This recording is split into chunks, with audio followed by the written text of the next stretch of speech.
Dream, search, drive. Cars.co.za. No matter how big or small your car is, you can still save $420 per month. Budget, the official insurer of good South Africans. Hello and welcome to a brand new Toyota. But not only is this a new Toyota, it's also a new kind of Toyota. And there's a little bit of a clue as to why it's special. There's a bit of a blue effect happening in the badge here. So you might have heard of BEVs, battery electric vehicles. You might have heard of HEVs, hybrid electric vehicles. This is a PHEV, a plug-in hybrid electric vehicle. And we know it's one of those because Toyota have put a badge on the side which says plug-in hybrid. So let me take you through what's going on here. Underneath the bonnet, a 2.5 litre, 4-cylinder, non-turbo petrol engine. On the front axle, an electric motor. On the rear axle, an electric motor, so it's all-wheel drive. Between the axles, an 18 kilowatt-hour battery. So this is a petrol engine car and an electric engined car, and that means you get two fuel filler caps. So on the left, that's where the petrol goes, and on the right is where you plug it in when you get home. This car can function as both a full EV and as a full petrol powered car. Now all of that might seem a bit confusing, so let me show you how it works in the real world.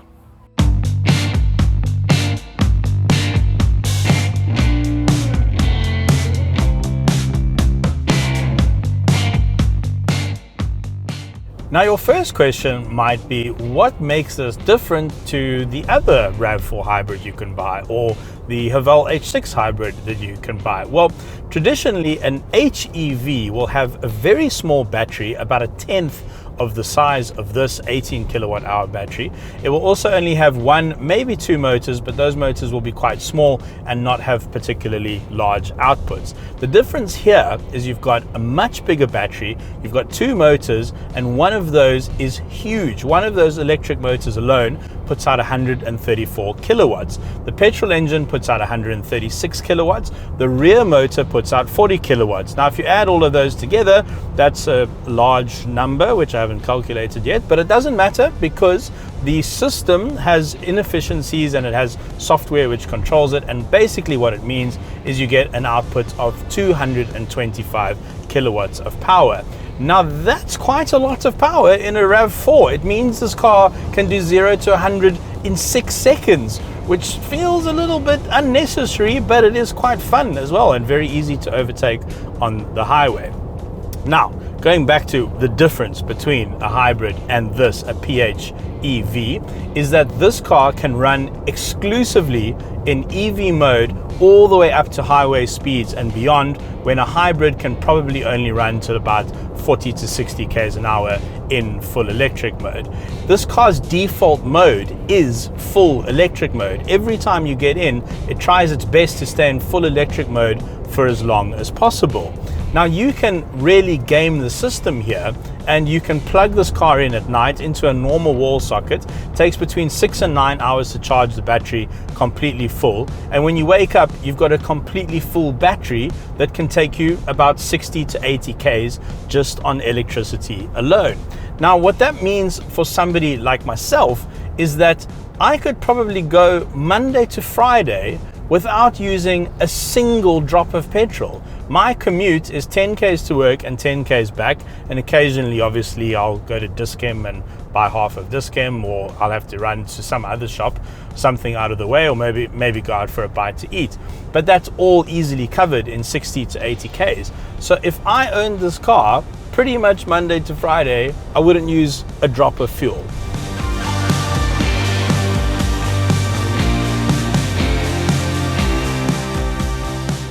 So you have all the benefits of a fully electric vehicle, but if for some reason you've run the battery flat and you don't get a chance to charge it overnight at home, you then have the backup of a normal petrol engine under the bonnet with its own fuel tank that you can fill up at any petrol station.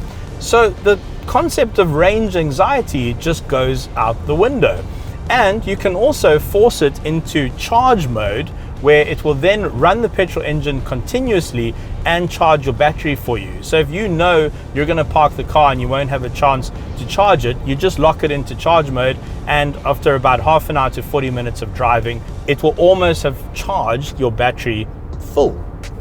And Toyota have made it super easy to choose between all the various modes of the car. So down here is your mode selector region. You've got one called Trail. Now that will lock the car into all-wheel drive mode. So you've got maximum grip on slippery surfaces. Then you've got a button which you can switch between hybrid vehicle and EV vehicle. So you can lock it into either of those modes. And if you hold that down, then you get that charge mode that I mentioned. And on the right here, you've got Auto EV, Auto HV. And what that does is let the car decide when it's best to be in EV mode or HV mode based on the changing road conditions.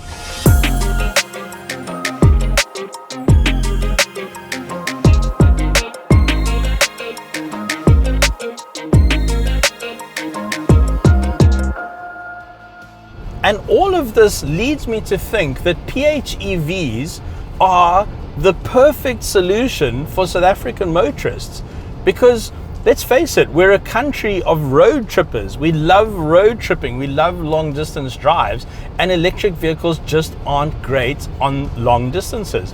And I'm saying this as somebody who has done a long distance road trip in an electric car. It's completely possible. The infrastructure is growing all the time. However, for a lot of people, it's a bit difficult to wrap your head around.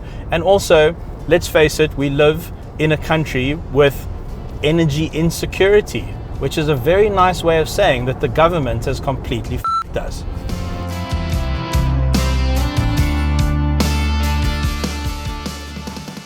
So what does this translate into in terms of your costs of running this car? Well, the petrol engine right now is averaging 6.3 liters to the 100, but that's obviously not a true reflection of what this car is capable of, because one of the options you have is 0 liters to the 100. So how do you calculate that in terms of energy costs? Well, the battery is 18 kilowatts, and if you're paying 2 Rand a unit of electricity at your house, that means that to charge the battery will cost you 36 Rand. Now that's not even 2 liters of petrol right now, and that'll take you about 60 to 80 kilometers, which makes it extraordinarily cheap to run if you always ensure that the battery is topped up. However, when you start to discuss the price of this vehicle, everything I've just said starts to make less sense, unfortunately, and I kind of wish it was different. So let me get this out up front. You can't buy this car right now. Toyota South Africa have brought in a couple of these units, and they're giving them to the press, and they're testing them at their factory as well with their own staff, and it's just to see whether this PHEV can work in South Africa and to help educate consumers as well. So we've been lucky to have a go in it. That means that Toyota South Africa absolutely will not give me a price for this car. However, we can speculate. The top spec hybrid E4, which is the hybrid that you can buy right now, the RAV4, the top spec one, is 785,000 Rand. And I think, using my crystal ball of pricing speculation, that this car would probably go on sale for a smidge under 900,000 Rand. Probably, let's call it 100K more than the RAV4 that you can buy right now, the hybrid. 100,000 Rand is going to buy you quite a lot of petrol, isn't it? And this car is based on the GXR spec, the top spec GXR, which has nice things like seat coolers and that sort of thing. And that car costs 250,000 Rand less than this potential price of this car. 250,000 Rand. That's quite a lot of petrol, isn't it, that you can buy with the money you save by just not buying a PHEV. And so, as much as I love this concept, I do think it is a bit of a difficult sell. And the thing is, there's no way to get around it. When you add complexity and components to a drivetrain, the costs are obviously going to go up. The cost of lithium batteries is expensive. You've got a big electric motor in here. You've got another one at the back. You've got your petrol motor. You've got quite a complicated drivetrain. All of that costs money. And that means that PHEVs are always going to be a bit more expensive than all of the siblings in their stable. And that's a pity, because I really do think the more I drive this car, the more I enjoy it, and the more I think that this is just about the perfect electric vehicle solution for South Africans right now.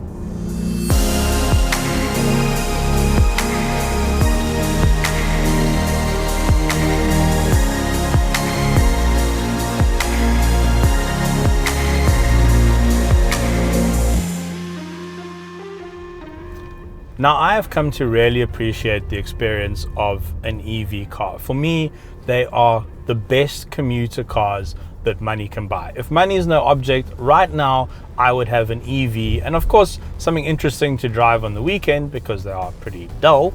But as a commuter solution, EVs make so much sense. So as I'm crawling quietly here through the leafy suburbs, I'm having a wonderful full electric vehicle experience. It's completely quiet, it's totally smooth. It is just about the best way to transport yourself from A to B in busy traffic. But I know, at the back of my head, I know that I've got that safety net of the combustion engine underneath the bonnet. I can stop and fill up the tank anytime I like. If I have an unexpected trip, I know I won't have a problem. And on the way home, I can charge the battery.